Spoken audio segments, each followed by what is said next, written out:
আমাদের internal ইকোনমিকে strong করার কোনো বিকল্প নাই এবং এটার মধ্যে আমাদের মূল কৌশল হতে পারে মনে করি আমরা এখনো আমাদের হিউজ যে এগ্রো সেক্টরটা আছে that includes aquaculture live stock এবং আরও নানা এগ্রিকালচার এগ্রো ফরেস্ট্রি নানা কিছু আছে কিন্তু এখানে আমরা প্রাইমারি প্রোডাক্ট প্রডিউসিং কান্ট্রি হিসেবে রয়ে গেছি লার্জলি আমাদের হিউজ একটা value added agricultural micro enterprise করার সুযোগ আছে এবং সেখানে আমরা যদি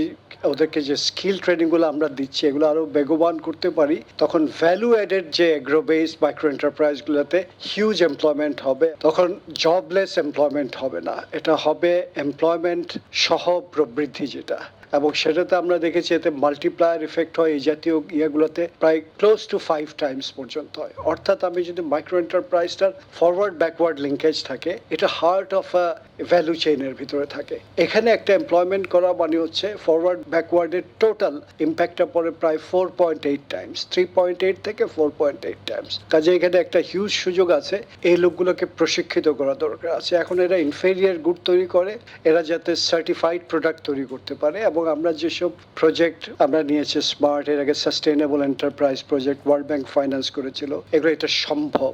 এবং এনভায়রনমেন্টকে বিবেচনা রেখে এনভায়রনমেন্ট পলিউশন না রেখেও বাংলাদেশের নাজিং করা সম্ভব মাইক্রো এন্টারপ্রাইজ সেক্টর এখনই এটা আমাদের প্রায় 2 লক্ষ মাইক্রো এন্টারপ্রেনার এটা প্রমাণ রেখেছে তার মানে এটা স্কেলেবল এগুলা